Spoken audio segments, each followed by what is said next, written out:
فاسألوا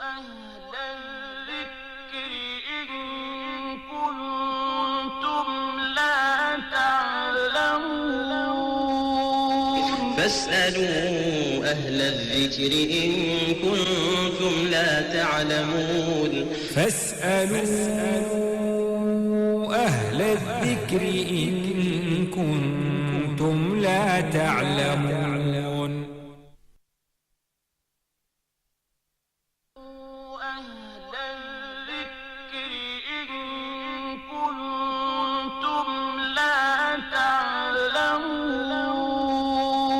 فاسألوا أهل الذكر إن كنتم لا تعلمون. فاسألوا أهل الذكر إن كنتم لا تعلمون. بسم الله الرحمن الرحيم. الحمد لله رب العالمين، والصلاة والسلام على أشرف الأنبياء وإمام المرسلين نبينا محمد وعلى آله وأصحابه أجمعين. ثم ما بعد, assalamu alaikum wa rahmatullahi wa barakatuh, chers téléspectateurs. Très ravi encore de nous retrouver encore une fois de plus autour de la parole d'Allah ainsi que la parole de son messager, le bien-aimé Muhammad sallallahu alayhi wa sallam. Qu'Allah nous fasse sa miséricorde qui fait descendre sa sérénité et sa sécurité et sa quiétude et son assistance, Inch'Allah, sur tous les musulmans. Donc, comme d'habitude, je ne suis pas seul, je suis avec le frère Cheikh Ilyas Ondunga, qui est venu de l'Égypte nous visiter pour une visite, un court séjour, au fait, n'est-ce pas? Donc, je vous présente encore une fois de plus Cheikh Ilyas. Naam, bismillah. Assalamu alaikum wa rahmatullah. إن الحمد لله نحمده ونستعينه ونستغفره ونعوذ بالله من شرور أنفسنا وسيئات أعمالنا من يهده الله فلا مضل له ومن يضلل فلا هادي له أشهد أن لا إله إلا الله وحده لا شريك له وأشهد أن محمدا عبده ورسوله. Louange à Dieu, Seigneur des mondes. Celui qui est guidé par Dieu ne sera point égaré, et celui qui s'égare n'aura point de guidance. Que la paix et les bénédictions d'Allah soient sur le prophète Mohammed, paix et bénédiction de Dieu soient sur lui, sur sa famille et sur ses compagnons, et sur tous ceux-là qui vont suivre le chemin droit jusqu'au jour du jugement dernier. Et c'est un réel plaisir pour moi d'être invité par notre imam. J'espère, Inch'Allah, que nous allons être à la hauteur, n'est-ce pas, de vos attentes. Merci à Cheikh Ilyas. Donc, chers téléspectateurs, comme d'habitude, vous êtes dans votre émission Allo Oustaz, Inch'Allah, comme vous savez très bien déjà. L'émission se focalise uniquement pour les réponses, c'est-à-dire pour donner des réponses, de l'éclaircissement à vos préoccupations, c'est-à-dire à vos questions qui vous traversent dans la tête. Donc l'émission est là devant vous, c'est Allo Oustaz. Mais comme d'habitude, avant de commencer, d'ouvrir notre standard, c'est-à-dire nous allons traiter quand même un petit sujet, un thème, c'est-à-dire nous avons déjà commencé à parler autour de ce sujet, à savoir l'importance des tawhid. Donc, Cheikh, nous avons commencé la semaine écoulée de parler, d'édifier un peu et donner l'éclaircissement un peu à nos téléspectateurs. Et en ce qui concerne les tawhid exactement, nous avons parlé l'objectif de la création de cet univers, c'est-à-dire ce monde. Allah nous a créé uniquement, comme il avait mentionné dans son noble livre, il a créé les humains ainsi que les djinns uniquement pour son adoration, c'est-à-dire pour lui rendre le culte de leur adoration, uniquement voué à Allah. Donc voilà, ça c'est l'objectif ou bien l'importance de la création de cet univers-là, c'est pour adorer Allah uniquement, n'est-ce pas? Donc le mot uniquement, c'est-à-dire il faut accepter Allah, il est le seul dominateur suprême, il est le seul créateur, il est le seul qui mérite d'être adoré. Donc c'est là où nous parlons de l'importance de Tawhid. Alhamdulillah, salatu wa salam ala rasulillah. Comme l'imam vous a dit, la semaine passée on a commencé à traiter ce sujet noble, ce sujet qui est tellement large. On sait que cette émission ne peut pas nous permettre, n'est-ce pas, de bien le traiter jusqu'à la fin. On a dit que le Coran, dans son intégralité, parle, n'est-ce pas, de ce tawhid, ce principe important en islam. On a également expliqué que le prophète, paix et bénédiction de Dieu soit sur lui, a passé un bon moment de sa vie à la Mecque. Il enseignait, n'est-ce pas, ce tawhid. On sait que pour tout musulman, la première des choses qu'il devrait, n'est-ce pas, connaître quand il se convertit ou bien quand il est musulman, c'est reconnaître Allah comme étant l'adorateur par excellence. Donc on sait que le tawhid, on a essayé de définir ça la semaine passée. On a dit en arabe, tawhid, ça veut dire, on ne va pas entrer dans les détails pour essayer de rattraper plus de temps. Wa ifradullah fil ibada, ce que les Arabes disent, nos savants disent, ifradullah fil ibada, qui veut dire le fait, n'est-ce pas, de rendre Allah seul dans l'adoration. Le fait de rendre Allah seul dans l'adoration. C'est ça la signification simple du tawhid. Et les savants, n'est-ce pas, nous ont, à travers les écrits, c'est-à-dire leurs recherches, ils nous ont fait comprendre que le tawhid se divise en 3 parties. Et les 3 parties sont nécessaires dans la compréhension du tawhid. Nous avons ce qu'on appelle le tawhid rububiyya, c'est-à-dire l'unicité dans la seigneurie, le fait de rendre Allah seul, n'est-ce pas, dans sa seigneurie, c'est-à-dire le fait de le reconnaître en tant que Seigneur seul. Le créateur, bien sûr. Parce que la seigneurie va dans le sens ça va dans le même sens, parce qu'il est le seul créateur de ce monde. Ça. On a également le tawhid asma wa sifat, qu'on appelle l'unicité des noms et ses attributs. C'est-à-dire il y a des noms et des attributs de Dieu auxquels il s'est réservé, lui seul, n'est-ce pas, ses noms et ses attributs. Donc nous allons voir ça un peu en détail plus tard. Donc ça veut dire que l'unicité d'Allah dans ses noms et ses attributs, essayez d'un peu édifier, par exemple, nous avons certains téléspectateurs qui ne peuvent pas comprendre qu'est-ce qu'on appelle l'attribut. Les noms, on peut dire les noms. C'est tel qu'Allah, tel qu'Al-Raziq, tel qu'Al-Khaliq, Al-Rahman, Al-Rahim, ce sont les noms, n'est-ce pas? Ce sont les noms. Maintenant, les attributs, c'est quoi exactement pour faire... C'est très bien. Nous avons dit que la science jusqu'au bout. Nous avons dit que le tawhid était divisé en 3 parties. Nous avons l'unicité dans la création, c'est-à-dire le fait de reconnaître Allah comme étant le créateur suprême. Et dans cette partie du tawhid, tout le monde, même les mécréants, n'est-ce pas, ils sont dedans. Connaissent que Allah, bien reconnaissent qu'Allah est le créateur du monde. Il est le créateur des humains, il est le créateur de ceux qui nous entourent. C'est-à-dire, on n'a pas besoin d'aller dans les détails, c'est-à-dire essayer d'approfondir ce niveau, parce que même celui qui n'est pas musulman ou bien celui qui n'est pas croyant, il sait au moins que quand il voit le ciel et la terre, et lui-même, il comprend tout de suite là que celui qui a créé ces choses-là, c'est Allahu Tabaraka wa Ta'ala. Est-ce que, cher, sans vous interrompre, est-ce qu'on peut avoir une preuve palpable dans le Coran qui montre que ce que vous venez de citer, même ceux qui ne sont pas musulmans, reconnaissent, par exemple... Allah dit dans le Coran, il a dit « Wa iza sa'altahum man khalaqa as-samawati wal ard » Qu'est-ce qu'ils ont dit? « Sayaquluna Allah » Si tu leur poses la question, qui a créé les cieux et la terre? Si tu leur poses la question, qui ici, ça revient aux mécréants. Aux mécréants. Donc si tu leur poses la question, qui a créé les cieux et la terre, ils te diront sans aucune hésitation que c'est Allah qui les a créés. Allah même allait encore plus loin en disant lorsqu'ils sont dans une situation difficile, oui. ils appelleront qu'Allah est unique. Ça c'est sûr.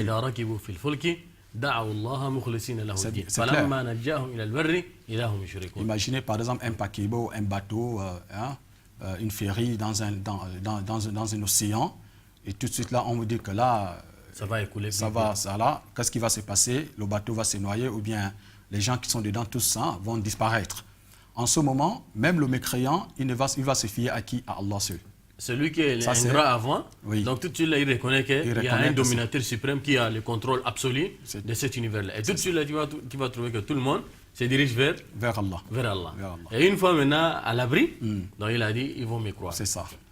Donc c'est ça qui montre exactement, parce que j'avais quelque chose qui m'a poussé de poser toutes ces questions-là, parce qu'il y a un groupuscule parmi nous, les musulmans, qui disent que non, ce sont les wahhabiyas, ou bien ce sont les salafiyas, ou bien ce sont les nouveaux là, avec leurs pantalons sautés, ou bien ceci, cela, qui ont initié ou bien qui ont créé ce qu'on appelle, ou bien ils ont divisé le tawhid en 3 parties, tawhid rububiyya, comme tu viens de le dire tout à l'heure, l'unicité d'Allah dans sa seigneurie. Nous venons de montrer qu'Allah lui-même, il a parlé ça dans son noble livre.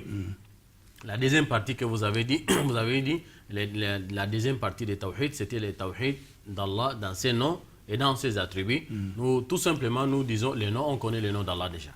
Comme Allah lui-même, il a parlé à travers son messager, il dit qu'Allah, il a les 99 noms, n'est-ce pas?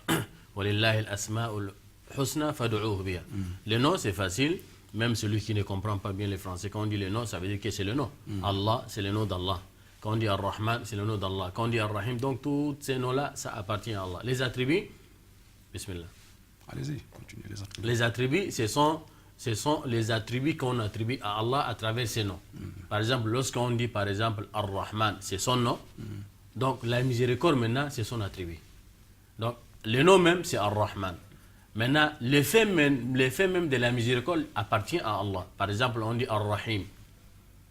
Ar-Rahim, les tout miséricordieux et les très miséricordieux. Donc, les Rahma, c'est une attribut parmi les attributs d'Allah. Voilà donc les noms, par exemple, quand on dit par exemple Allahu Sami'un, Allahu Basirun, c'est-à-dire Allah, il entend. Allah, il observe, il voit. Donc, voir là, ça c'est maintenant une attribut. Donc, voilà, nous reconnaissons que Allah, il a les noms, ainsi qu'Allah, il a les attributs. Chaque nom a son attribut. Donc, c'est ça qui veut dire tout simplement l'unicité d'Allah dans ses noms et dans ses attributs. Malheureusement, il y a une groupuscule encore, il faut le souligner. Ils reconnaissent très bien qu'Allah a les noms. Il a les noms, ça, il n'y a aucun doute. Mais le problème maintenant, en ce qui concerne les attributs, c'est là où il y a beaucoup de choses qui se passent derrière ça. Parce qu'il y a certains musulmans qui diront qu'Allah, il Sami'un bila sama'. Il a dit Sami'un bila sama'. Donc Allah, il entend, mais il n'a pas un élément qui lui permet d'entendre. Basirun bila basar. Basirun bila basar. Il voit, mais il n'a pas un élément qui lui permet de voir. Donc ça, on risque de dévier, c'est-à-dire on va rentrer dans les cas, par exemple, de l'Asha'ira, ou bien les gens des Kalam, le Kalam des philosophes, ainsi de suite. Troisième partie des Tawhid, sans vous couper, c'est le Tawhid al-Uluhiyya. C'est ça maintenant les problèmes qui se trouvent autour de ça, le Tawhid al-Uluhiyya. Donc nous avons première qualité, c'est le Tawhid al-Rububiyya, le Tawhid d'Allah dans sa seigneurie, comme le Cheikh vient de vous dire, le Tawhid al-Asma' wa Sifat, les noms et les attributs. Troisième partie, ou bien celui-là qui était en deuxième partie, donc le Tawhid al-Uluhiyya, c'est-à-dire l'unicité d'Allah dans sa divinité. C'est là où maintenant il y a un problème.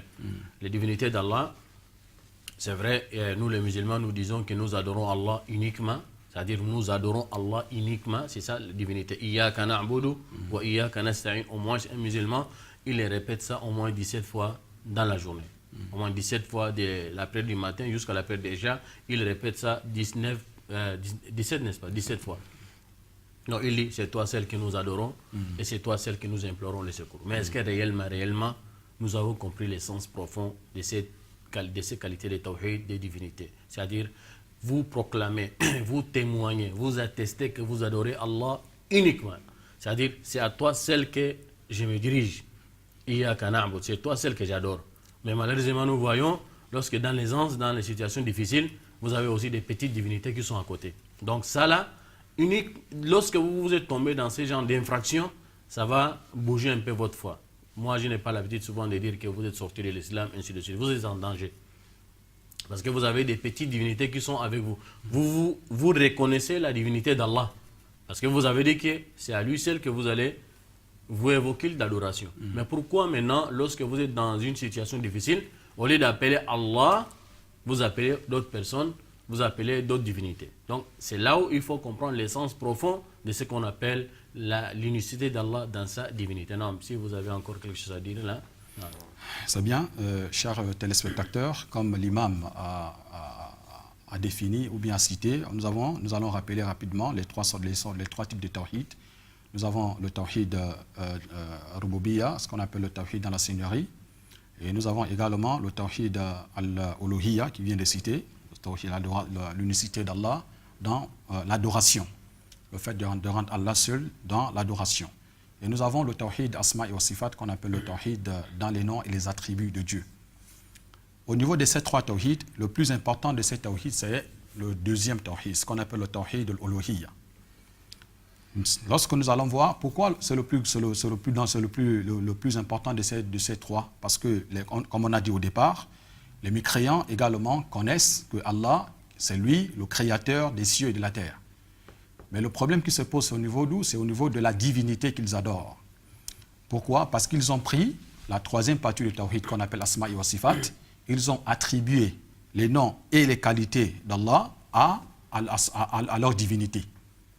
Ils ont attribué les noms et les qualités, les attributs d'Allah à leur divinité. À leur divinité. Mais ils savent que leur divinité ne peut rien créer, parce que pour qu'une divinité soit adorée, il faut qu'il soit un créateur. Mais dans ce cas, leur divinité n'est pas un créateur pour être adoré. Vous voyez? Et d'autres, qu'est-ce qu'ils ont? Ils ont dit quoi? Ils ont aimé Allah, et dans leur amour pour Dieu, ils ont associé également Allah. C'est-à-dire, ils disent que si vous voulez que Allah accepte vos invocations, il faut passer par un tel, comme ça, si vous passez par un tel, Allah va accepter vos invocations. Sans vous interrompre, parce qu'Allah lui-même il a dit, lorsque quand on leur demande pourquoi vous faites ça, ils disent que non, tout simplement, ils nous rapprochent seulement vers Allah. Est-ce qu'on a besoin de prendre d'autres divinités qui peuvent être un intermédiaire? Parce qu'Inna Allah la yarda an yushraka ma'ahu ay shay, la malakun muqarrab wa la nabiyyun mursal. Allah n'accepte pas qu'on l'associe avec quiconque, même si c'est un ange, même si c'est un prophète. Donc, plus forte raison que de prendre des individus, des gens comme vous, ou bien de prendre des objets que vous-même voulez fabriquer. Parce que les associateurs de Makka à l'époque reconnaissaient très bien la seigneurie d'Allah. Mais ça n'a pas fait des croyants. Tout simplement parce qu'ils ont des statuettes, ils ont des idoles qui les adorent. Lorsqu'on leur demande, mais pourquoi vous adorez? Ils te diront que non, on ne les adore pas. C'est tout simplement, on les a pris comme des intermédiaires entre nous et eux. C'est-à-dire, ils nous rapprochent vers Allah. Mais est-ce que réellement, un musulman, il peut se rapprocher d'Allah avec des intermédiaires? C'est possible? C'est pas possible. C'est possible dans certains cas, n'est-ce pas? Dans certains cas, bien sûr, parce qu'on va rentrer dans les détails. Dans les détails, n'est-ce pas? C'est pas possible de se rapprocher auprès d'Allah avec des divinités. Mais c'est possible qu'on peut se rapprocher auprès d'Allah avec nos bonnes œuvres, avec des bonnes œuvres. Voilà, là, ça va. Telles que le jeûne, telles que la lecture du Coran, telles que la prière, telles que la zakat. Tout ce que Allah nous a recommandé à travers toutes ces œuvres-là, on peut accomplir une bonne œuvre. On demande à Allah, oh Allah, je me rapproche auprès de toi avec ma prière. Mais l'adoration. Avec l'adoration. C'est ça, l'adoration, on peut se rapprocher. Mais on ne peut pas prendre une divinité. Quel qu'en soit le statut de cette divinité-là, ça peut être un objet, ça peut être un animal, ça peut... Parce que nous voyons dans le bout du monde là-bas, les gens adorent même les animaux. Les gens adorent les statuettes, les gens adorent les dieux qu'ils fabriquent avec leurs propres mains.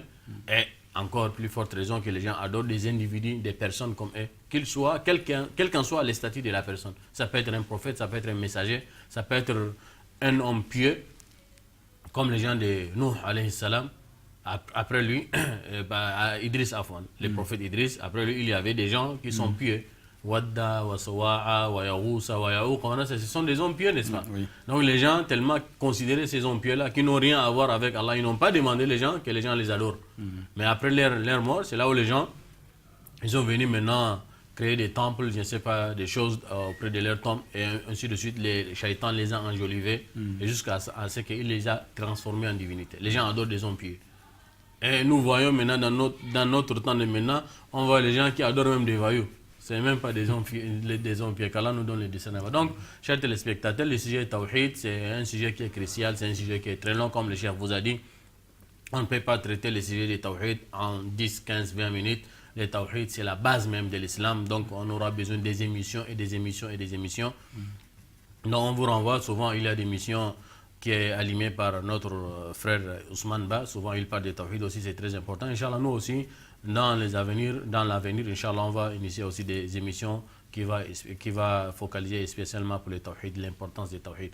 Donc, pour ouvrir les standards, lorsqu'on nous parlons d'adoration, parce que là, je crois que nos téléspectateurs, quand même, ils ont reçu un peu des informations à ce qui concerne le Tawhid. Avec les différences, avec les différentes manières, comment tout ça nous avons expliqué. Différents types. Donc, qu'est-ce qu'on appelle l'adoration? Parce que souvent, certains téléspectateurs veulent savoir l'adoration. On parle de l'adoration là. C'est quoi l'adoration? Quel est l'essence, c'est-à-dire quelle est l'explication même d'adoration? C'est bien, alhamdulillah. L'adoration...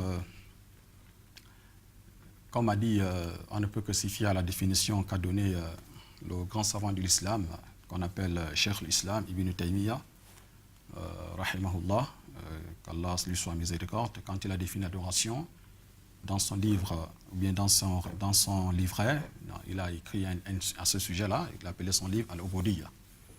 Et quand on lui a posé la question, ce savant illustre en islam, de l'islam, qu'est-ce qu'on appelle l'adoration? il a dit l'adoration c'est اسم جامع اسم جامع لكل ما يحبه ويرضى. C'est-à-dire c'est un mot pluriel, c'est-à-dire un mot qui rassemble à ça en un seul, un mot qui rassemble en un seul tout ce qui est, tout ce qu'on aime et qui a tout ce qui est aimé et adoré. Et quand on dit tout ce qui est aimé et adoré, ça peut être, n'est-ce pas, les invocations, la patience, tout ça là, ça entre dans le sens de l'adoration. Et quand on parle de l'adoration aussi, on peut utiliser le sens dans le sens simple. On peut dire que l'adoration, c'est le fait, n'est-ce pas, de s'humilier, c'est une sorte d'humilité, comment dirais-je, absolue vis-à-vis de, n'est-ce pas, d'Allah Ta'ala. Et au niveau de l'adoration, ce cheikh Islam Ibn Taymiyyah, quand il a parlé de l'adoration, quand il a dit ismun jami' li kulli ma yuhibbuhu Allahu wa yarda. Il a également donné des deux piliers de l'adoration. Quand il a parlé de l'adoration, il a parlé de l'adoration. Il a dit pour que l'adoration soit complète, il faut deux choses importantes. Nous avons l'espoir, la crainte d'abord, il a parlé de la crainte et l'espoir. La crainte de celui que nous adorons et l'espoir, n'est-ce pas, d'une vie meilleure après la mort. Nous allons rentrer dans ce détail, Inch'Allah, au cours de nos émissions. D'accord, merci, très bien, cher. Donc, chers téléspectateurs, tout simplement, l'essence de l'adoration, comme les frères viennent de dire, Cheikh l'Islam Ibn Taymiyyah, il a donné une définition qui est très simple, à la portée de tout le monde, pour ne pas rentrer dans la complication des choses. L'adoration, tout simplement, veut dire هي اسم جامع لكل ما يحبه الله ويرضاه من الأقوال والأفعال الظاهرة والباطنة. Après, il a dit il a donné les exemples مثل الخوف والخشية والرجاء والصلاة والصيام والزكاة والتوكل. Donc il allait donner l'essence même de l'adoration, tout simplement en disant l'adoration veut dire c'est un nom général de tout ce qu'Allah aime comme parole, comme acte, c'est-à-dire dans les paroles, dans les actions. Tout ce que vous dites, vous allez dire comme parole, ça va plaire à Allah. Tout ce que vous allez poser comme action, ça va plaire à Allah. C'est ça qu'on appelle adoration. Qu'il soit apparent ou bien caché. C'est ça qu'on appelle adoration. C'est simple. Tout ce que vous disiez comme parole, tout ce que vous allez poser comme action, c'est ça qu'on appelle adoration. Mais à condition que ça doit plaire à Allah. Ça ne va pas déplaire à Allah, mais plutôt ça va plaire à Allah. C'est ça qu'on appelle adoration. Il a donné l'exemple comme quoi. Par exemple, et là il nous renvoie encore automatiquement vers le tawhid. Il a dit quoi? Il a dit comme la crainte. Parce qu'on doit avoir la crainte qui est Allah. Et il a dit par exemple la prière. On doit prier que pour Allah. Il a essayé de citer les 5 piliers de l'islam. Après il a dit quoi? At-tawakkul. Le tawakkul c'est un pilier qui est très important en ce qui concerne le tawhid.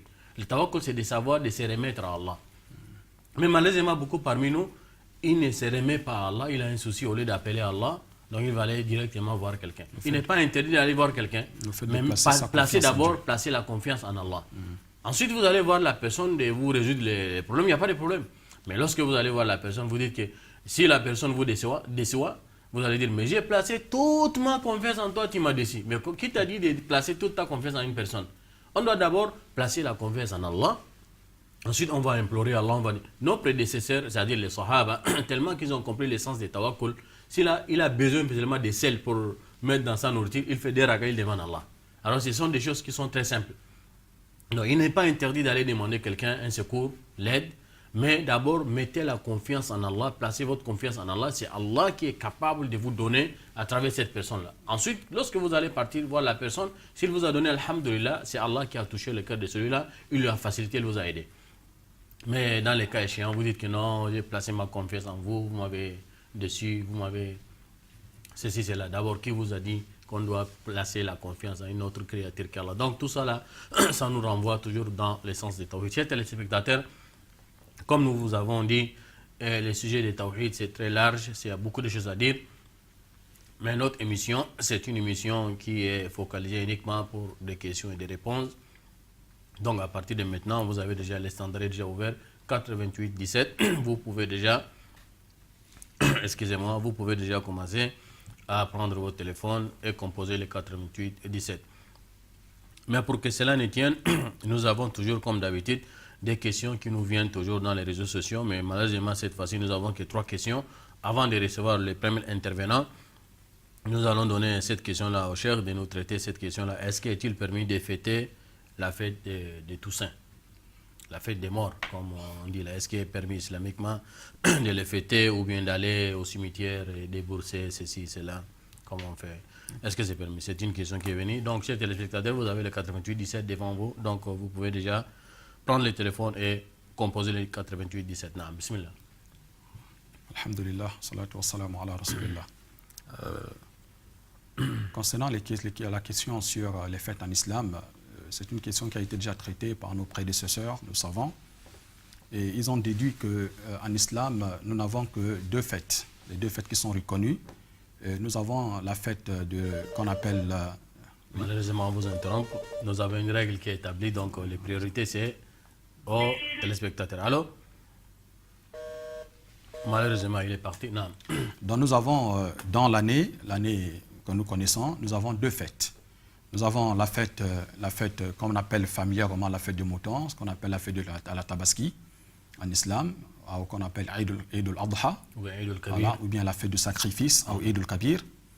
Nous avons également la fête Eid al-Fitr, la fête marquant la fin, qui vient juste après le Ramadan, ce qu'on appelle Eid al-Fitr.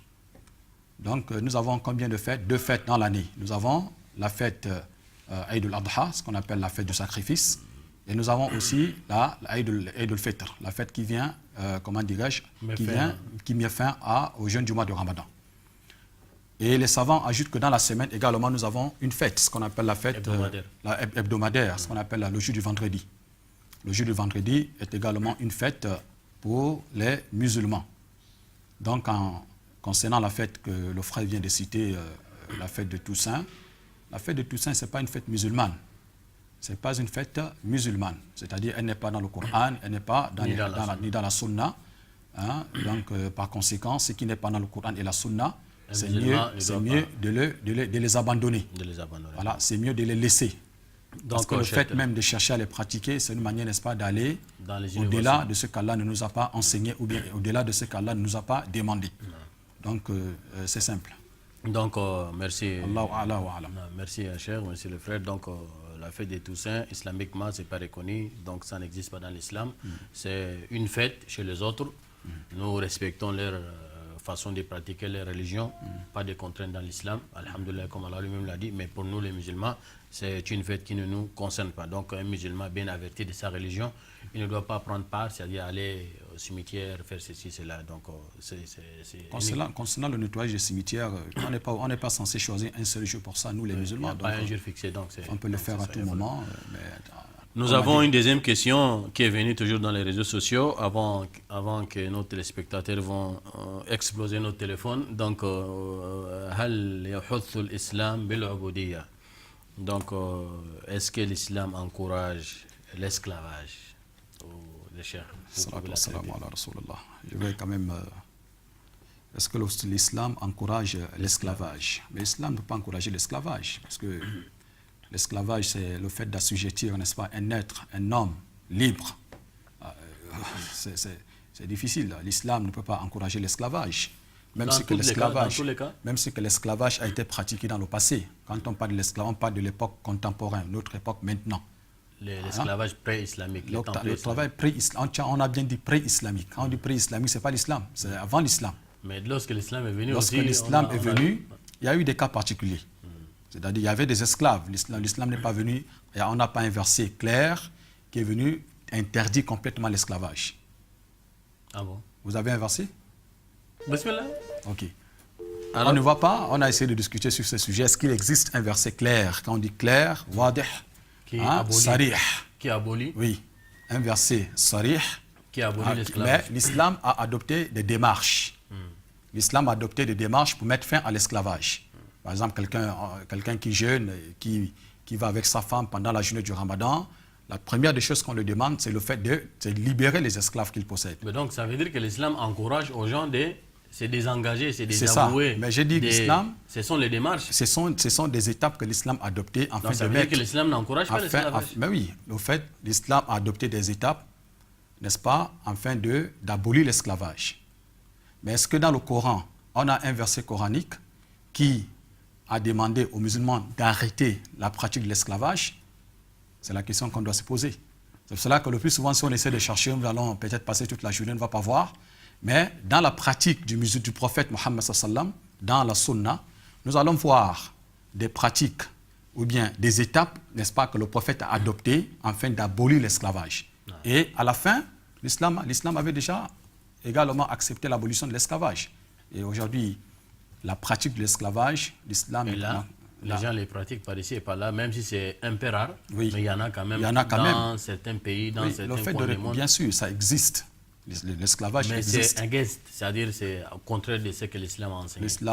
Très chers téléspectateurs, vous venez de comprendre, le cheikh nous a déjà bien édifié les systèmes d'esclavage islamiquement et l'islam a aboli l'esclavage. Comme il vous a dit, il n'y a pas un verset clair et net dans le Coran qui montre Allah à travers sa parole a envoyé un verset clair et net pour dire qu'à partir de maintenant, vous n'allez pas pratiquer ce qu'on appelle l'esclavage, de prendre une personne, de lui dire qu'il est esclave. Mais plutôt, dans le Coran, Allah a mis les façons, c'est-à-dire dans le Coran, Allah nous a donné les démarches. Comment nous allons prendre ces démarches-là pour chercher à mettre fin à cette pratique-là. Mais sinon, dans la Sunna, il y a des récits clairs qui montrent que l'esclavage n'est pas recommandé islamiquement, mais si ça n'a pas été mentionné dans le Coran, ça veut dire tout simplement, le prophète sallallahu alayhi wa sallam, il est venu traduire la volonté d'Allah. Il est venu traduire ce que Allah a mis comme injonction sur la terre. Sinon, le prophète, après la conquête de l'islam, le prophète sallallahu alayhi wa sallam, il a dit « Idhabu fa antum tulaqa » Il a dit « Partez, vous êtes libres ». Donc, il n'y a pas d'esclavage. Mais sinon, nous allons aller encore au-delà, au-delà et au-delà. Lorsque nous allons rentrer dans les profonds, nous allons voir que l'arrivée même de l'islam, et l'islam est venu préserver 5 choses. L'islam est venu préserver ad-darurat al-khams. Vous appelez ça comment? Les 5 principes, si on peut le dire. L'islam est venu préserver d'abord la race humaine.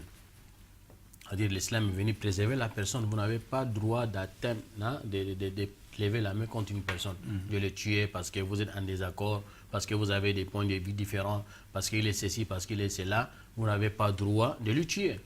Donc l'islam est venu préserver les personnes. C'est ça l'objectif de l'islam. Deuxièmement, l'islam est venu préserver aussi la raison. Vous n'avez pas droit de causer la tort à une personne, de lui envoyer la maladie ou bien de lui faire, de lui donner la maladie en tout cas. Il a la raison, donc il doit garder sa raison. L'islam est venu également préserver les biens. Même si, comment vous n'avez pas droit d'aller toucher ce qui ne vous appartient pas. Ad-din wal-mal, wal-aql, wal-irq. Donc l'islam est venu préserver encore une fois de plus la généalogie, la race humaine. C'est là où il a instauré le système de mariage pour que les familles ne doivent pas se mélanger. Donc voilà, ça ce sont les objectifs que l'islam est venu préserver. Et donc l'islam est venu préserver des personnes. Donc vous n'avez pas le droit de prendre une personne comme ça, noble et libre, vous dites qu'il est esclave. Le prophète sallallahu alayhi wa sallam, clair et net, il a dit « Man ista'bada hurran » Il a dit celui qui prend une personne noble, libre dans sa famille. Parce que « Mata ista'badtumun nasa wa qad waladatum ummuhum ahrara » Quand vous avez, il a dit, n'est-ce pas la parole de Omar, qui vous a donné la permission de dire que celui-là il est esclave, celui-là il est esclave, alors que toutes les personnes, Allah les a créées, ils sont sortis devant de leur maman en étant libres. Quel qu'en soit le pays dans lequel ils sont nés, quel que soit l'endroit où ils sont, en brousse, dans la forêt, dans le désert, partout. En Afrique, en Europe, en Asie. Les gens sont libres. Le prophète sallallahu alayhi wa sallam a dit, si quelqu'un prend une personne comme ça, noble, libre, et il va lui dire que tu es mon esclave, il va le traiter maintenant comme un esclave à cause de l'oppression, donc il a dit, il ne rentrera pas au paradis. Donc voilà, les prophètes sallallahu alayhi wa sallam n'encouragent pas l'esclavage, c'est pour nous montrer. Mais la question que nous posons, mais pourquoi l'islam pratique ça? Parce que dans l'islam même, nous avons vu qu'il y a certains musulmans pratiquaient l'esclavage, tout ça là. Sans vous interrompre, imam, on sait que la seule religion qui est venue combattre ce genre de pratique, c'est l'islam. Il faut le dire clairement. On n'a pas besoin de rentrer dans... Il faut étudier l'histoire, nous allons voir. Non. La seule religion qui est venue mettre fin à cette pratique, l'esclavagisme, c'est l'islam. L'islam, c'est la religion qui est venue mettre fin parce que quand l'islam est arrivé, l'esclavagisme existait déjà. dans les autres communautés. Dans les autres communautés. L'esclavage- Même si chez les Arabes existait. Même chez les Arabes. Mais nous avons vu les exemples même en Afrique, comment les Blancs là, ils sont venus prendre nos ancêtres là, les amener en Europe, comment on les traitait. Et nous avons vu les Arabes même, les pré-islamiques, comment ils traitaient les esclaves. Les esclaves. Et tous, quand on parlait des esclaves ici, quand nous parlons des esclaves ici, il faut que nos téléspectateurs doivent mettre dans la tête, une fois qu'on parle de l'esclave, la réflexion vient directement, c'est les Noirs qu'on les appelait comme... Il y a des Blancs aussi qui étaient des esclaves. Bien sûr. Il y avait des Blancs aussi, parce qu'ils pratiquaient ce qu'on appelle l'oppression. Une fois qu'on voit la personne, il est un peu isolé, c'est là on le kidnappe, et puis on va lui amener dans un autre endroit, et c'est fini, il est devenu esclave. Il n'a pas les moyens d'échappatoire. De s'échapper. Donc il y avait aussi des Blancs qui on les a traités des esclaves. Mais tout simplement la différence entre l'esclavage dans l'islam et l'esclavage dans les pré-islamiques, là-bas on pratiquait avec l'oppression. Plutôt l'islam, quand il est venu, c'est quelque chose qui existait depuis fort longtemps. L'islam ne peut pas venir tout de suite, là il dit qu'à partir d'aujourd'hui, le système d'esclavage est aboli. C'est un peu difficile, les gens ne peuvent pas. Parce que les gens considéraient par exemple les esclaves, c'est les patrimoines, c'est les biens. Donc lorsque tout de suite là, on vous demande de vous débarrasser de vos biens, c'est un peu compliqué. C'est là où, comme Cheikh vient de dire, l'islam a amené les systèmes. Il a amené les systèmes, comment encourager les musulmans de se débarrasser de ce genre de pratiques. Il nous a demandé de traiter nos esclaves comme nous-mêmes. Rien que les noms seulement qui existent, mais sinon ils sont libres de pratiquer leur religion. Ils sont libres de manger comme nous mangeons. C'est là où il nous a demandé de leur donner la même alimentation que nous mangeons, on les donne aussi à manger. Ils sont libres. Le prophète sallallahu alayhi wa sallam a pris l'exemple comment il traitait même son esclave qui était Zaïd. Jusqu'à ce qu'il était blanc, le papa de Oussama. Lorsque ses parents ont appris qu'il est à Makka, quand ils se sont dépêchés pour venir à Makka, l'achetaient même. De verser par exemple une caution et de reprendre leur enfant. Le prophète a dit non, je n'ai pas besoin de votre argent. On l'appelle seulement, on lui demande, voilà tes parents sont venus ici, là, il vous a choisi, alhamdoulilah, il part avec vous libre. Il est libre, il n'est pas esclave chez nous. Et pourtant, au début, le prophète avait changé son nom. Il avait même changé son nom, il a donné même tellement que les prophètes l'aimaient. Et pour montrer aux yeux des gens que le système là, c'est pas un système qui est vraiment bien pour l'humanité, il lui a donné même son propre nom, on l'appelait même Zayd ibn Muhammad. Il a dit c'est mon fils même. Mais Allah C'est mon fils. Donc Allah, après maintenant, ça c'est une autre histoire, Allah il faut l'appeler le nom par le nom de son papa. Donc quand son papa et son oncle est venu voir le prophète, il a dit non, je n'ai pas besoin de votre argent parce qu'il n'est pas esclave que je vais vous les vendre. Chez moi, il n'est pas esclave. Il est libre. Donc, tout simplement, on l'appelle. S'il vous a choisi, il a choisi de partir avec vous, il est libre. Mais s'il a préféré de rester avec moi, aussi, vous ne pouvez pas aussi l'interdire. Mais de temps en temps, il viendra vous voir. Parce qu'il a vu en ces messieurs-là un comportement excellent. Il a vu en ces messieurs-là qui ne pourra pas voir sa chef. Donc, quand il est venu, on lui a dit, voilà, il a dit, ça c'est mon papa, ça c'est mon oncle. Ils sont venus te chercher. Va faire ta valise. Il a dit, non, je ne peux pas te quitter. Donc il a choisi tellement que le prophète était content, il a pris sa propre cousine, il lui a donné. Donc ça veut dire que l'islam est venu encourager comment nous allons se débarrasser de ces genres de pratiques, alors que les autres pratiquaient ça dans l'oppression, dans le volume, ainsi de suite. Donc l'islam, après la conquête de la Mecque, l'islam a aboli complètement le système d'esclavage. Donc alhamdoulilah, islamiquement, comme le cheikh vient de nous dire, l'islam n'encourage pas l'esclavage, plutôt l'islam tous les gens sont égaux devant Allah, les gens sont libres devant Allah. Donc il n'y a pas ce qu'on appelle l'esclavage. Même si nous voyons par exemple par ici et par là les gens les pratiquer, c'est contrairement de ce que l'islam enseigne. Qu'Allah nous donne le discernement. Donc chers téléspectateurs, on vous attend. Vous avez 88 17 qui est devant vous. Nous attendons toujours vos interventions. Nous avons une troisième question. Troisième question, cheikh. Il dit, d'accord, Inch'Allah, le cheikh me donne la permission de répondre à cette question. Donc, troisième question, la sœur, elle demande, Man hum al-maharim fil islam. Nous savons, chers téléspectateurs, islamiquement, il y a une chose qu'on connaît, on appelle ça mahram dans l'islam. Le mahram, ça veut dire tout simplement, c'est une personne qui n'a pas droit de marier cette femme-là, quelle qu'en soit la femme. Donc chaque femme, chaque fille, chaque maman, chaque sœur dans l'islam, elle a une famille, n'est-ce pas? La personne avec qui le mariage est interdit. Oui, la personne à qui le mariage est interdit avec ces dernières-là. Donc c'est toute une série de personnes. Ce n'est pas une seule personne. Par exemple, islamiquement, nous savons qu'un enfant ne peut pas épouser sa sœur, n'est-ce pas? Un enfant ne peut pas épouser sa maman, n'est-ce pas? Donc, il y a toute une série de personnes. Donc, c'est ces séries de personnes qu'on les appelle les mahrams. Une personne qui n'a pas droit de marier cette femme-là. Qui sont-ils, ces mahrams-là? Ils sont nombreux. Ça va environ de 8 qualités de personnes. Environ 8 et 7 qualités de personnes comme ça. Inch'Allah, nous allons essayer de les citer. Si dans les cas échéants, le chef va nous venir en secours ou bien on va reporter ça dans la semaine prochaine. Premièrement, je vais commencer à citer les mahrams. Lorsque Allah a parlé des mahrams, première catégorie de mahrams, c'est le mari lui-même. Le mari de la femme lui-même, c'est son mahram. Bien évidemment, il est son époux, mais il est son mahram en même temps parce qu'il a le droit de la marier, il a le droit de s'isoler avec elle, il a le droit de voyager avec elle, il a les pleins droits sur elle en fait. Ça, c'est son époux lui-même. En dehors de ça, maintenant, les autres mahrams qui n'ont pas droit d'épouser la femme là, donc premièrement, c'est son papa. C'est son papa. Le papa de la femme là, il est son mahram. Donc ça veut dire qu'il n'a pas le droit de marier sa fille. Et quand on dit papa, ça veut dire que les grands-papas aussi sont dedans. Son papa ainsi que son grand-papa. Ça veut dire son grand-père, les papas de son papa ainsi que les papas de sa maman. Les grands-pères côté paternel et côté maternel. Tout ça, ce sont des mahrams. Deuxièmement, on les appelle al-abna. Donc c'est-à-dire vos enfants. Une femme, vous avez des enfants. Donc votre enfant là, lui n'a pas le droit de vous marier. Donc il est votre mahram. Il peut rester avec vous à la maison, il peut voyager avec vous, il peut vous voir même dans certains états, n'est-ce pas? Mais pas seulement complètement tochni comme on dit là. Mais c'est votre enfant, donc il n'a pas le droit de vous épouser. Donc il est votre mahram. Votre enfant ainsi que son enfant, donc ses enfants, vos petits-fils. Aussi ce sont vos mahrams. En dehors de ça, et quand je dis vos enfants, après maintenant c'est votre frère.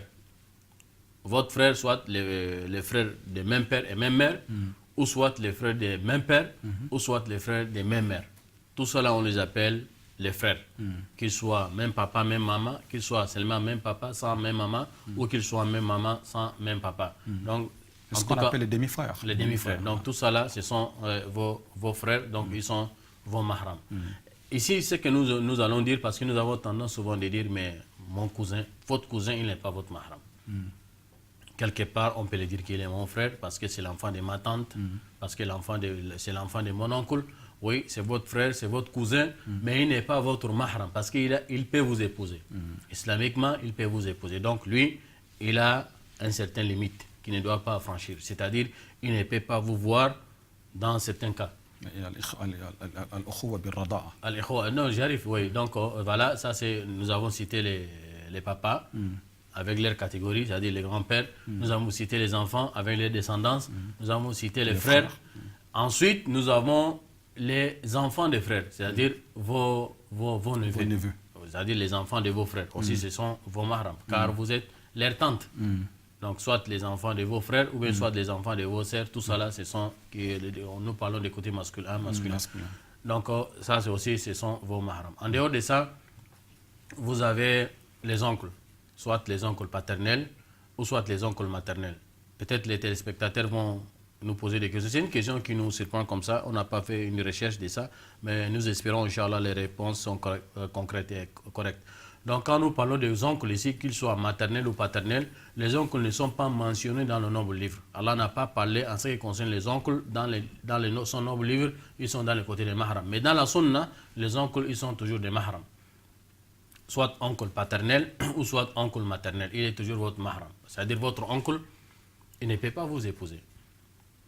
Les preuves en est qu'Aïcha, radiyallahu anha, elle avait un oncle qui était le frère d'Abi Bakr as-Siddiq, radiyallahu anhu, mais ils n'avaient pas les mêmes papas avec même maman avec Abu Bakr. C'est-à-dire ils se sont allaités ensemble. Donc à cause de l'allaitement. Donc il est devenu l'oncle de Aïcha. Donc un jour il est venu demander l'autorisation de rentrer chez Aïcha. C'est-à-dire un homme étranger n'a pas le droit de rentrer chez une femme qui ne lui appartient pas.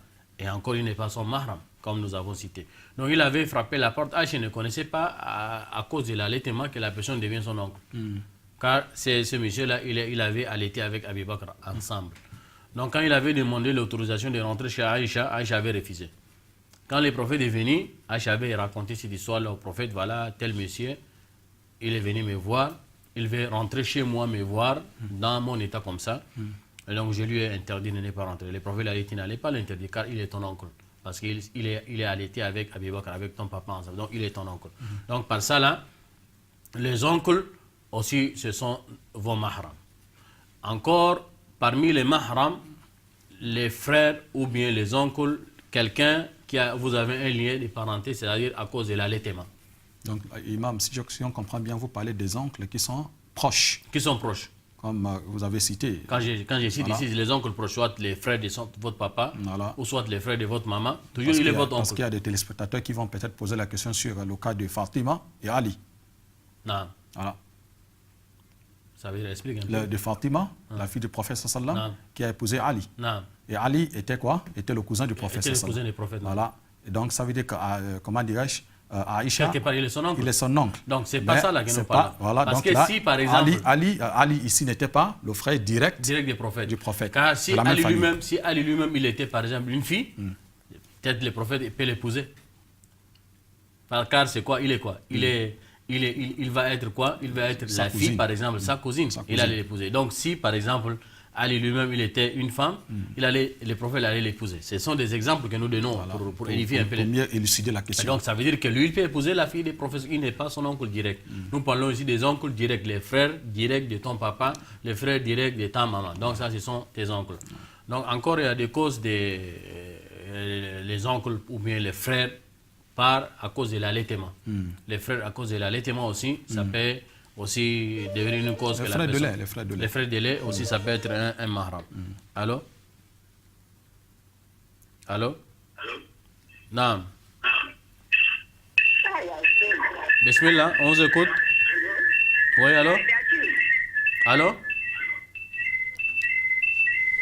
Désolé. Donc voilà, les frères de lait aussi, ça peut être aussi votre mahram. Aussi, toujours, nous allons nous référer par les preuves, toujours des hadiths d'Aïcha. Abi Salama, il était l'oncle d'Aïcha, radiyallahu anha. Un jour, il est venu chez Aïcha avec Akhouha. Il a dit, Dakhaltu ala Aïcha wa Akhouha. Donc, je suis rentré chez Aïcha avec l'un de ses frères. Et les savants, ils ont divergé en ce qui concerne ces frères-là. Il y a d'autres, ils ont dit, c'est Abdurrahman ibn Abi Bakr, qui était son frère direct.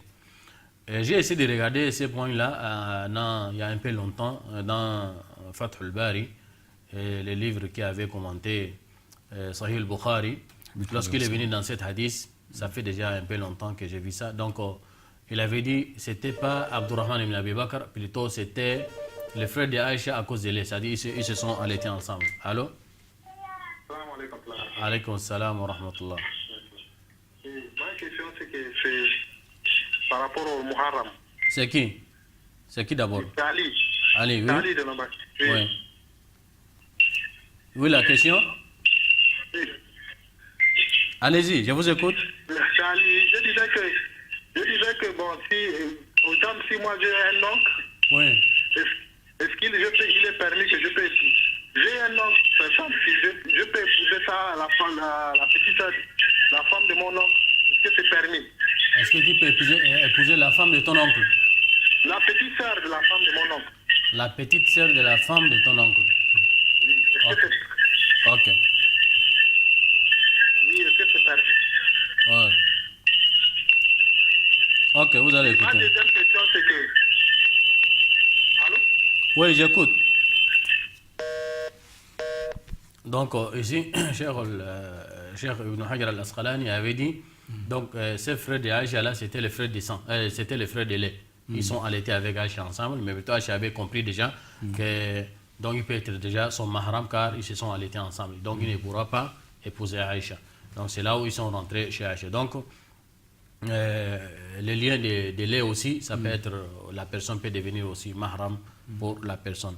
À la fin, je crois que c'est le 8e, à la fin, maintenant c'est l'esclave. Votre esclave aussi, le prophète sallallahu alayhi wa sallam, il avait dit, votre esclave aussi, il vit avec vous, donc il peut être aussi votre mahram. Pour la femme en fait, quand nous parlons pour la femme, donc si vous avez un esclave à la maison, donc il peut être votre mahram. L'épreuve de ça, le prophète sallallahu alayhi wa sallam, parce que les téléspectateurs, souvent nous avons des téléspectateurs qui sont un peu petits, et l'imam il parle mais il n'appuie pas sa parole avec des preuves. Pour bien les édifier.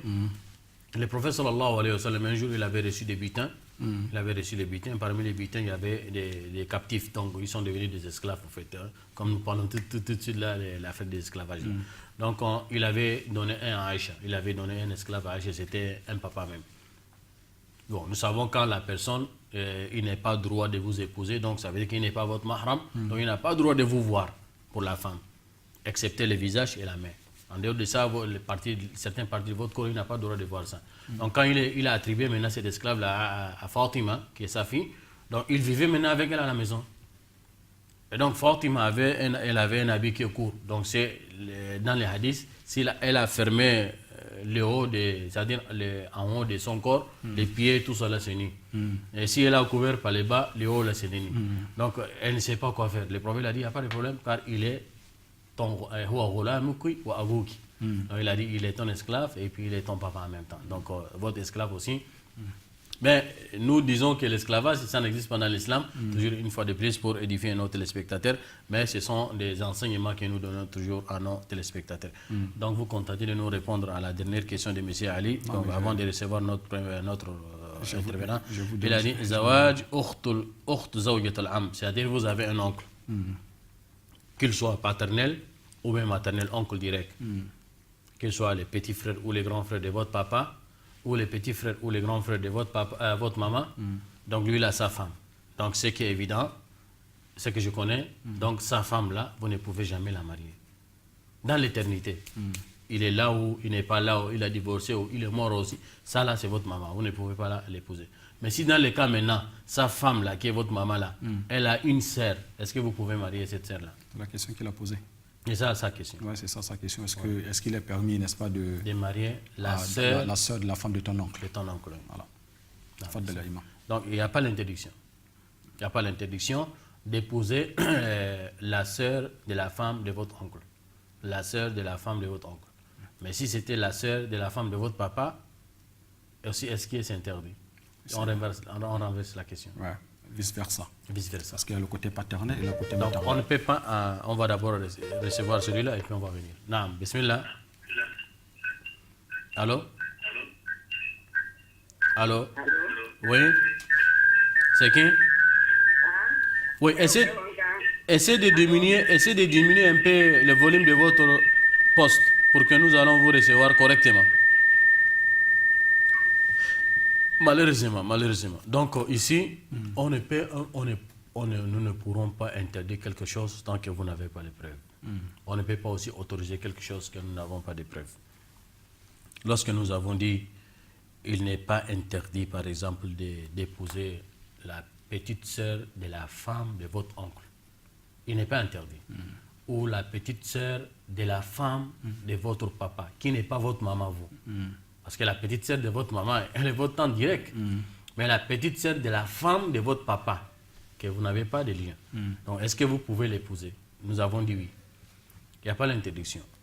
Car il n'y a pas l'interdiction, alors Allah le Très-Haut, lorsqu'il nous a cité les femmes que nous ne pouvons pas l'épouser, il a dit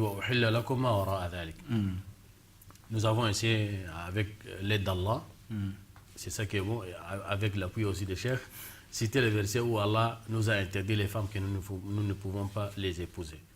Et à la fin, il nous a permis, en dehors de ça, toutes les autres femmes nous ont permis. Il a dit quoi? حرمت عليكم أمهاتكم وعماتكم وخالاتكم وبنات الأخ وبنات الأخت وأمهاتكم اللاتي أرضعنكم وأخواتكم من الرضاعة وأمهات نسائكم وربائبكم اللاتي في حجوركم من نسائكم اللاتي دخلتم بهن فإن لم تكونوا دخلتم بهن فلا جناح عليكم وحلائل أبنائكم الذين من أصلابكم وأن تجمعوا بين الأختين إلا ما قد سلف إن الله كان غفورا رحيما. Donc dans ces versets, Allah nous a interdit toute une série de femmes que nous ne pouvons pas les épouser, soit dans l'éternité ou soit temporairement.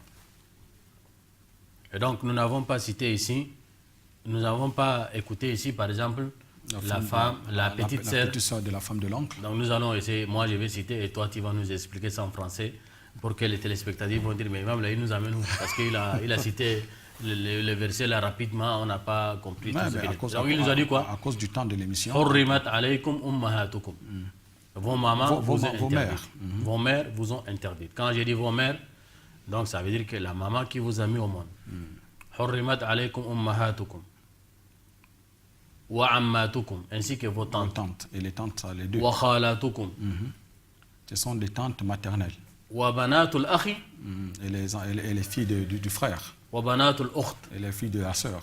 Wa ummahatukum allati ardanakum. Et les femmes qui vous ont allaité. Wa ummahatukum allati ardanakum wa akhawatukum min ar-rida'a. Et vos sœurs de lait. Wa ummahatu nisaikum. Et les tantes. Wa ummahatu nisaikum, c'est-à-dire les mamans de vos épouses. Les mamans de vos épouses, oui. Que vous avez déjà consommé le mariage avec elles.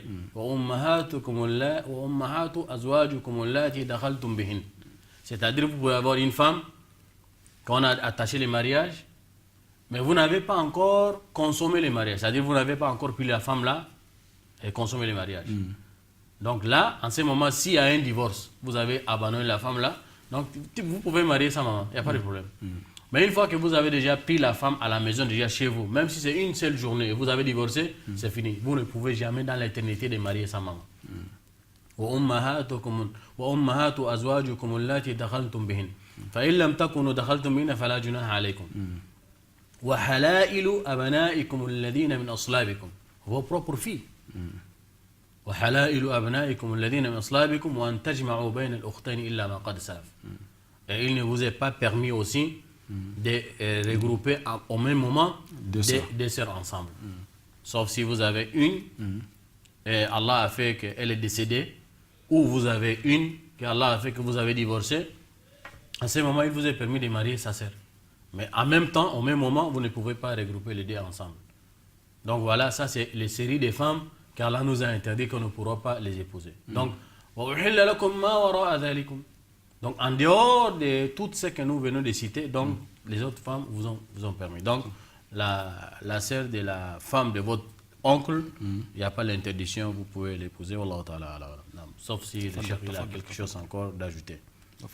Avant de recevoir d'autres téléspectateurs, car jusqu'à maintenant nous avons traité presque toutes les questions. Donc en ce qui concerne, pour ne pas laisser les vides, Cheikh, bismillah, pour ne pas laisser les vides, par exemple, le verset qui dit souvent il y a des problèmes qui peuvent arriver quelque part par ici et par là. Un jour à l'époque de Omar ibn al-Khattab radiyallahu anhu, un homme avait une femme. Il avait une femme. Il a divorcé la femme. Le problème est arrivé, la femme, elle a été divorcée par son époux, son mari.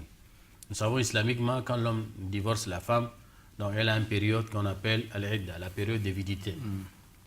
Tant que cette période-là n'est pas encore finie, aucune autre personne n'a le droit de venir demander la femme-là en mariage.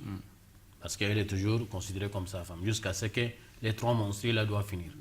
Ou bien si c'est une femme qui ne voit pas ses règles, donc c'est 3 mois. Mais si c'est une femme qui voit ses menstrues, c'est 3 menstrues. Donc 3 menstrues, souvent, c'est environ 2 mois. Pas forcément que ça doit être 3 mois. Parce qu'il y a certaines femmes qui peuvent voir les menstrues 2 fois dans le mois. Donc quand c'est une femme encore jeune, elle voit son menstru, c'est 3 menstrues. C'est ça la période de Idda. Tant que cette période-là n'est pas encore finie, quelqu'un d'autre n'a pas le droit de venir épouser cette dernière-là. Ça arrivait comme ça à l'époque d'Omar radiyallahu anhu. Un homme avait divorcé sa femme, comme je viens de le dire tout à l'heure. Elle était encore dans la période d'avidité. Quelqu'un d'autre est venu l'épouser. Quelqu'un d'autre est venu l'épouser. Quand l'affaire est venue chez Omar, Omar avait enlevé ce mariage-là. Il a dit ce mariage-là, ce n'est pas valable islamiquement. Et la femme-là... Il avait annulé le mariage. Il avait annulé le mariage. Et il a dit la femme-là devient quoi? Devient haram dans l'éternité pour ces derniers. Ils ne doivent jamais la marier. Même si c'est après comment. C'est-à-dire le nouveau mari qu'il a épousé là. Parce qu'il est venu, il a fait une infraction dans l'islam. Parce que la femme n'est pas encore divorcée. Elle est divorcée réellement, mais elle est encore dans une période qui appartenait toujours à son ancien mari. Il est venu franchir l'infrarouge. Donc il a annulé le mariage, il a dit tu ne pourras pas la marier dans l'éternité. On lui a demandé pourquoi. Il a dit le prophète sallallahu alayhi wa sallam a dit Man ista'jala bi shay'in qabla awanihi, uqiba bi hirmanihi. Celui qui précipite une chose avant son temps, Allah l'éprouve par son interdiction. Donc par ce preuve-là, c'est un hadith, je lui colle ça. Le prophète a dit, quelqu'un qui précipite, la femme était halal pour lui, il allait attendre seulement quelques moments et puis il peut l'épouser. Mais comme il n'a pas pu attendre, il est venu franchir les limites d'Allah, donc c'est fini, elle devient haram pour lui dans l'éternité. Donc il faut rappeler qu'Omar a agi ainsi afin que cela soit une leçon. Soit une leçon pour les gens qui sont après lui. Ou bien pour ceux qui vivent avec lui. Après maintenant, l'affaire est déjà considérée comme ça. Omar est décédé, Ousmane est décédé. À l'époque de Ali, même situation s'est arrivée encore. Vous voyez la compréhension de nos savants, nos prédécesseurs. La même situation est arrivée chez Ali. Ali, il a jugé comment, il a dit ce mariage-là, c'est annulé. Mais il peut attendre, après sa période de vidité, il peut l'épouser. On lui a rappelé, mais à l'époque d'Omar, il avait jugé autrement. Il a dit oui, Omar a jugé autrement, mais il a raison. Parce qu'il a mené un hadith qui est valable. Il n'y a pas de problème. Il était le juge et Allah nous a demandé de respecter nos autorités. Et il a jugé ainsi parce qu'il y a des preuves.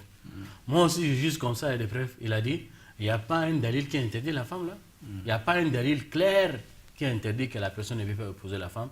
Et il a cité les versets que nous venons de citer. Voilà les femmes qui nous ont interdites. À la fin, il a dit, vous voyez comment la compréhension. Nos savants contemporains, ils se sont retrouvés face à des situations. Le jugement de Omar et le jugement de Ali. On va prendre lesquels. Donc les savants contemporains aussi, Allah les a doués d'une certaine intelligence. Ils ont dit non, on va essayer de mesurer. On peut travailler avec la parole de Omar, on peut travailler aussi avec la parole d'Ali. Mais comment ça veut dire qu'on peut travailler avec les deux? Ils ont dit, nous allons voir.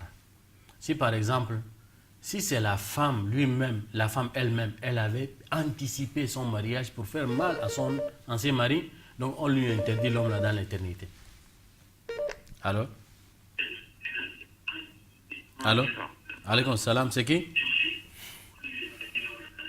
C'est qui? Alaykoum salam, c'est qui? Le nom? C'est Ramadan Ba, Nicolas. Oui, bismillah. Mamadou Ramadan Ba. Non, allez-y. Vous avez une souci? Ah, je voulais demander les questions que vous êtes en train de poser là. Oui. Bon, on avait mon oncle qui a marié une fille là, mais sa mère avec mon oncle, ils sont à un côté. Son père n'est pas à même côté de mon père. Maintenant, mon oncle l'a marié. Est-ce que c'est normal? Attendez d'abord. Cette question-là, elle est un peu cruciale parce qu'on n'entend pas ça bien. Donc, il faut être un peu clair et un peu précis. Oui. Vous avez un oncle? Mon oncle, il a marié une fille là. Une fille, oui. Une fille. Maintenant, la fille là, sa mère avec mon oncle, ils sont du même côté. Non, ça veut dire tout simplement votre oncle là, il a marié sa nièce. Il a marié plutôt sa cousine. Ouais, il a marié sa cousine. C'est comme son petit frère, mais ils n'ont pas le même père. Oh oui, c'est sa cousine, n'est-ce pas? Ouais. Oui, C'est bon, c'est halal. Oui, sa cousine, c'est halal, il n'y a pas de problème. Qu'il soit, c'est la fille de son oncle paternel ou bien c'est la fille de sa tante maternelle ou paternelle. Tout ça là c'est permis. Donc nous avons dit tout à l'heure là, il est permis à un homme de marier sa cousine.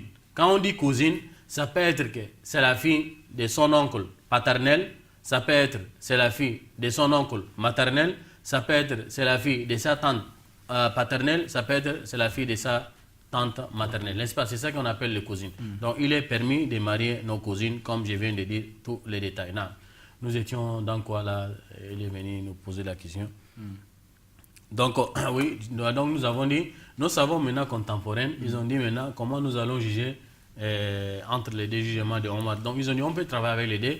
Donc on va voir la situation de la femme, on va mener des investigations maintenant à travers des investigations pour voir les problèmes qui ont amené que la femme l'ait divorcée avec son mari.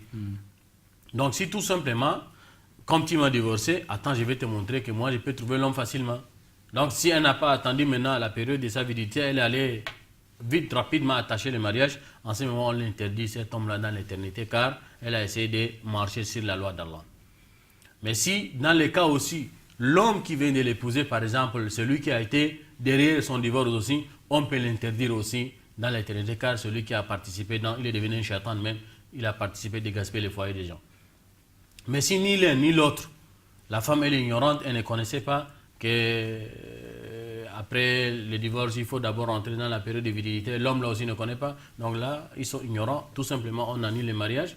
On attend quand la période de virilité finisse. Donc, et puis elle va se marier avec l'homme là. Donc c'est comme ça, on aura travaillé avec la parole de Omar. On aura travaillé avec la parole d'Ali. Alhamdulillah, voilà l'importance de l'islam. Les savants, ils sont là. Donc, il y a certains gens, comme certains frères, ils disent que non.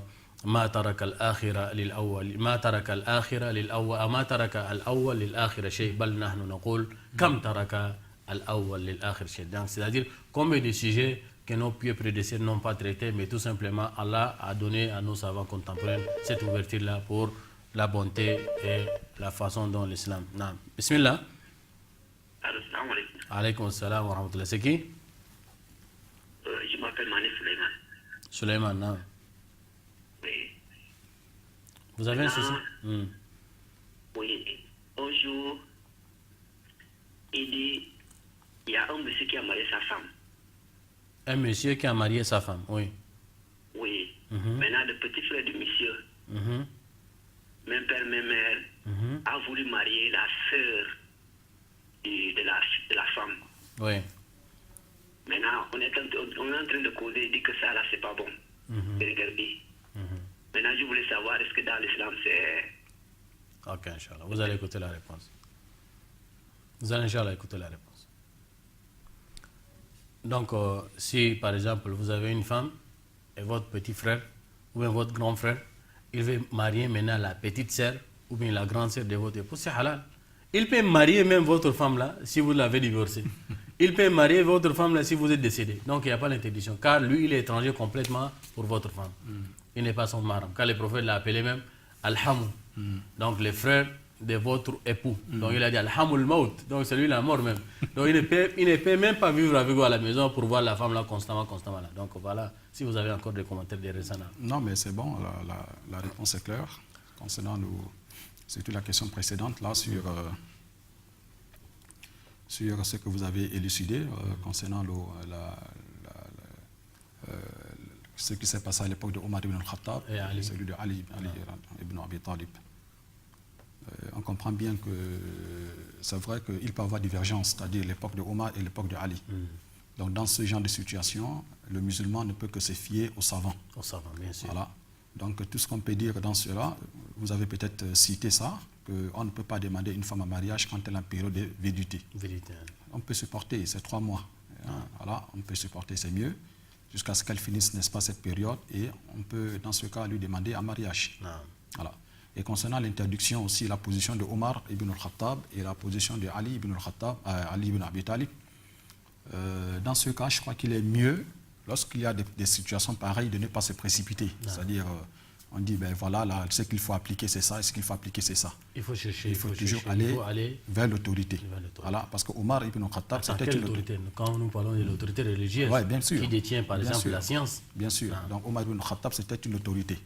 Voilà. Et Ali aussi, c'était également une autorité. Donc dans des cas pareils, surtout le cas du mariage, ce n'est pas des choses qu'on peut traiter facilement comme ça. Il faut toujours se fier à l'autorité. C'est pour cela que Omar ibn Khattab, il a eu ce courage. D'abord, c'est une autorité et aussi quelqu'un qui connaît, parce qu'il a vécu avec il a lu la personne même. Souvent, on peut avoir une situation comme ça. Mais peut-être Omar, il connaît même la sentence d'Ali, même Omar connaît, mais il a tout simplement préféré la sentence qui peut dire, peut-être il a vu la situation des gens là, ils étaient un peu têtus, ils ont marché sur la loi d'Allah. Voilà. C'est là où il a fait une sorte comme une punition aussi. Allô? Allô? Naam. Allô, salam alaikum. Alaykoum salam, c'est qui? Oui, c'est Ali. C'est Ali qui est bien. Oui. Allez-y. Allez-y. Ma question, c'est que dans d'autres pays, c'est que quand le grand frère a épousé une fille, quand il est décédé, après ce dernier, c'est le petit frère qui ils disent que c'est la tradition, c'est le petit chien qui épouse. Même si ce dernier avait une femme. Mais après, c'est la maltraitance. Est-ce que c'est permis en islam? Moi, je voulais que vous nous donner une éclaircissement sur ce cas-là. Inch'Allah. Abshir. Alaykoum salam wa rahmatullah. Ici, nous disons encore, pour répéter, peut-être nous avons répondu rapidement pour le frère Suleiman qui lui a précédé. Il a dit, est-ce qu'il est permis d'épouser la petite sœur ou bien la grande sœur de votre femme, vous-même, votre frère ou votre demi-frère, petit frère, grand frère. Est-ce qu'il peut marier la petite sœur ou la grande sœur de votre femme à vous? Vous êtes mon frère, est-ce que moi je peux marier la petite sœur ou la grande sœur de votre femme? C'est permis. Nous avons dit ici, il n'y a pas de problème, c'est permis, c'est clair. Le frère Ali revient, il a dit dans certains pays, alhamdoulilah, il n'a pas cité les pays, c'est déjà une bonne chose aussi. Il a dit dans certains pays, nous voyons par exemple si un frère décède, il laisse derrière lui une femme, cet frère-là, ça peut être grand frère, ça peut être petit frère. Et le plus souvent, on pratique dans certains pays, c'est les grands frères, quand ils décèdent, il laisse une femme, donc son petit frère, il vient, il prend la femme là. Il prend la femme là comment? Il faut expliquer. Parce que ce que nous avons vu, il prend la femme là, soit disant que c'est son héritage. Donc les biens et les enfants et la femme, c'est pour lui, il prend ça directement. Ça, c'est pas permis. Il vit avec la femme là, il vit dans les harams. Mais tout simplement, il aura à temps. Il aura à temps après le décès de son grand frère ou son petit frère. Il attend 4 mois et 10 jours. La période de validité pour elle, c'est une adoration. Il faut qu'elle doit rester dans la période de validité, comme Allah a dit, وَالَّذِينَ يُتَوَفَّوْنَ مِنْكُمْ وَيَذَرُونَ أَزْوَاجًا يَتَرَبَّصْنَ بِأَنفُسِهِنَّ أَرْبَعَةَ أَشْهُرٍ وَعَشْرًا. Quand vous décédez, vous laissez une femme derrière vous, les femmes doivent rester 4 mois et 10 jours. Ça, c'est dans les cas où elle n'est pas enceinte. Quand elle est enceinte, elle attend jusqu'à enfanter l'enfant, l'accouchement. Même si vous êtes décédé hier, elle a accouché aujourd'hui, c'est fini. La période de validité est déjà finie. Donc, tout simplement, le frère peut attendre après la période de validité, on attache un nouveau mariage. Pas qu'on prend comme ça, comme héritage, non. Si vous avez pris comme ça, vous dites que c'est la femme de mon frère, il est décédé, donc je lui prends. Dans les systèmes qu'on dit non, pour ne pas laisser la femme aller dans une autre famille, donc c'est la mère de nos enfants, donc on prend seulement comme ça. Non, on ne doit pas prendre comme ça, on doit suivre les procédures que l'islam a tracées déjà. On attend la période de validité, 4 mois et 10 jours. Si elle n'est pas enceinte, si elle est enceinte, on attend qu'elle va accoucher l'enfant. Et puis, vous attachez les mariages. Tant qu'on n'a pas attaché les mariages, c'est haram, vous vivez dans l'inégalité. Allah nous donne le discernement. Allô? Allô, Oustaz, salam alaikum. Alaykoum salam wa rahmatullah. Et voilà, je viens auprès de vous là, dans votre machin pour poser une question. C'est qui? C'est qui d'abord le nom? Hein? Le nom c'est qui? Le nom c'est Issa. Issa. Abdullah. Non. Par rapport au mariage, parce qu'il y a certains connaisseurs qui disent que quand tu demandes la main d'une fille, une fois que les parents sont d'accord, même si on n'a pas attaché le mariage à la mosquée, cette femme peut être halal pour vous. Bon, il y a des conditions, je ne sais pas, je vais avoir un développement, un éclaircissement par rapport à ça. Ok, Inch'Allah, soyez rassurés, vous allez avoir la réponse. Soyez rassurés, vous allez avoir la réponse. Car nous avons une grande savante qui est avec nous ici, vous allez avoir la réponse, Inch'Allah. Il a apporté une nouvelle science de l'Égypte et va nous édifier, Inch'Allah. Naam, bismillah. Il n'y a pas de nouvelle science, Imam. La science. C'est-à-dire une nouvelle façon de nous édifier à nos téléspectateurs. Parce qu'ils ont passé tout le temps à nous écouter, nous les macaques comme ça à Libreville. Donc, une autorité comme ça qui est venue. Donc, il a dit tout simplement, je vais répéter sa question. Oui. Il a dit, on voit par ici et par là, certains frères tombent dans les confusions. Une fois qu'il part demander la main d'une fille, les parents ont déjà donné l'accord de principe. J'ai dit bien encore accord de principe pour bien cadrer sa question. Les parents ont déjà donné l'accord de principe. Ça ne veut pas dire qu'on t'a donné la fille. On a donné tout simplement accord de principe. On t'a déjà accordé. Il croit déjà que c'est fini, c'est déjà halal pour lui. Il fait tout ce qu'il fait avec la femme. Est-ce que c'est permis? Alhamdulillah, salatu wa salam ala Rasulullah. L'accord de principe ne veut pas dire que cette fille t'appartient déjà. Ils ont déjà accepté que cette fille sera ta femme. Mais cela ne veut pas dire que cette fille est devenue pour toi licite, c'est-à-dire que tu peux faire avec elle ce que tu peux faire avec ton épouse. Dans ce cas, tu attends que le mariage soit célébré. Et dans la célébration du mariage, il y a, n'est-ce pas, c'est considéré comme des piliers du mariage. Rien n'a été fait, parce que lorsque nous allons nous asseoir, il y a ce qu'on appelle la dot qui doit être présentée. Il y a également les témoins qui doivent être également présents. Et nous avons la formule du mariage. Donc dans ce cas, dans l'accord de principe, le mariage peut se faire en 30 minutes. Le fiançailles. Même 10 minutes? Même 10 minutes. Même 5 minutes? Même 5 minutes. Donc on peut attacher le mariage même dans 5 minutes? En 5 minutes. Le jour que notre cher nous a dit ça, mais on riait à la mosquée. Et pourtant c'est vrai. Il a dit même 5 minutes. Ouais. Il a dit 5 minutes. Les fiançailles, l'acceptation et le mariage. Et puis c'est fini. Ah. Donc l'accord de principe, ce n'est pas le mariage. On ne peut pas accepter qu'il va vous donner le mariage à la fille. Donc vous attendez tout simplement que le mariage soit célébré par ceux qui sont aptes à cela et vous prenez votre femme. Donc le frère Issa, Abdullah, vous avez déjà bien compris, l'accord de principe ne veut pas dire déjà mariage, car le mariage a des piliers. De la même façon, quand vous priez, il y a des piliers, actes principaux dans la prière. Si vous n'avez pas amené la prière, elle est invalide. Dans la prière, il y a des actes qui sont recommandés. Si vous n'avez pas amené la prière, elle est invalide. Donc le mariage est pareil. Le mariage a des piliers. Accord des parents ou bien leur accord de principe ne veut pas dire qu'un mariage. Le mariage a des piliers, comme le chef vient de nous dire. Les mariages, parmi les piliers du mariage, c'est-à-dire le consentement des deux parties, l'accord des parents, la présence de la dot, et les témoins, ainsi que la formule. Donc tant que ça là, c'est pas réuni, le mariage n'est pas encore consommé. Et donc encore, je vais ajouter, il y a certains frères, ils ont cette idéologie-là de dire que les mariages, on les attache à la mosquée. Tant que le mariage n'est pas attaché à la mosquée, c'est comme si... Non, les mariages, on peut attacher n'importe où. Ça peut être à la mosquée, ça peut être à la maison, ça peut être dans un jardin, ça peut être même dans l'air, c'est-à-dire dans l'avion. Même dans le bus. Dans le bus, vous pouvez attacher le mariage. Le lieu, ce n'est pas important. L'important, c'est de réunir ces conditions-là, c'est-à-dire l'approbation ou bien ce qu'on appelle l'accord de principe, ce que vous avez dit là. Vous êtes venu demander, ça c'est les démarches, vous êtes venu demander, on vous a dit, bon, alhamdoulilah, on vous a donné. Ce qui reste maintenant, il faut remplir maintenant les conditions de mariage. Par exemple, le consentement, toi avec la fille, là, vous êtes d'accord. Ça aussi, c'est un point de divergence entre les savants, nous n'allons pas rentrer là-bas. Ce qui est très important, la présence de la dot, les témoins, ainsi que la formulation, c'est-à-dire votre représentant demande, l'autre il accepte. Voilà, tant que ça là, ce n'est pas encore complet, il n'y a pas de mariage. Allez demander seulement une famille.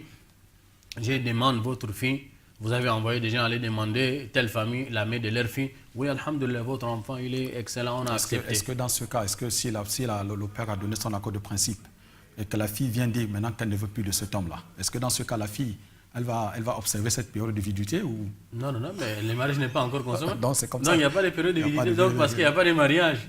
Donc l'accord de principe ne veut pas dire mariage, il faut qu'il y aura mariage pour qu'on va dire qu'elle est ta femme. Accord de principe seulement comme ça, on n'a pas attaché les mariages, comme on a l'habitude de dire attacher les mariages. Et Allah l'a appelé Misa Kanwaliza. C'est comme une corde qui est lourde. Donc tant qu'on n'a pas attaché cette corde-là, donc il n'y a pas mariage. Cette femme-là, vous n'avez pas le droit de la toucher. Vous n'avez pas le droit de tendre la main et lui attraper même la main comme ça. Vous n'avez pas le droit de regarder son corps, excepté son visage et la main. Donc voilà, chers téléspectateurs, nous sommes arrivés à la fin de notre mission. Nous remercions les frères et sœurs qui sont intervenus, tels que les frères Suleiman, les frères Abdullah Issa, les frères Ramadan Ba, ainsi que les frères Ali, il est revenu 2 fois, ainsi que d'autres frères qui sont venus dans les réseaux sociaux, tels que Mariam et je crois c'est Abou Bakar, et ainsi que les frères Tajuddin. Donc nous remercions tout le monde et nous remercions la régie. Chers téléspectateurs, quand vous voyez que nous sortons devant vous, devant votre écran comme ça, ça veut dire que nous ne sommes pas seuls. Il y a tout un groupe qui est là derrière cette affaire-là, qui nous accompagne avec l'aide d'Allah, qui nous accompagne tous les jours, et qu'Allah veille sur nous, et qu'Allah veille sur vous, qu'Allah les récompense de la meilleure des manières, et qu'Allah vous récompense de la meilleure des manières, et qu'Allah veille sur nos autorités, qui n'aménagent aucun effort pour l'avancement de l'islam, qui n'aménagent aucun effort pour la sécurité et la sérénité et la cohésion sociale. Donc nous allons vous dire à la prochaine, Inch'Allah. Mercredi prochain, si Allah nous donne la santé, si Allah nous maintient en vie. Donc, cher, vous avez la dernière parole et puis nous clôturons. Alhamdulillah, les questions ont été, par la grâce de Dieu, ont été répondues. Et on conseille également à nos frères et sœurs qui ont posé ces questions et d'autres qui ont des questions que l'émission n'est pas le seul lieu où les questions peuvent être répondues. Donc, ils peuvent également s'orienter vers les connaisseurs, dans des mosquées, ainsi de suite. Et là, vous allez avoir vos réponses à toutes vos questions. Donc, C'est ça. Subhanakallahumma wa bihamdik, ashhadu an la ilaha illa anta, astaghfiruka wa atubu ilayk.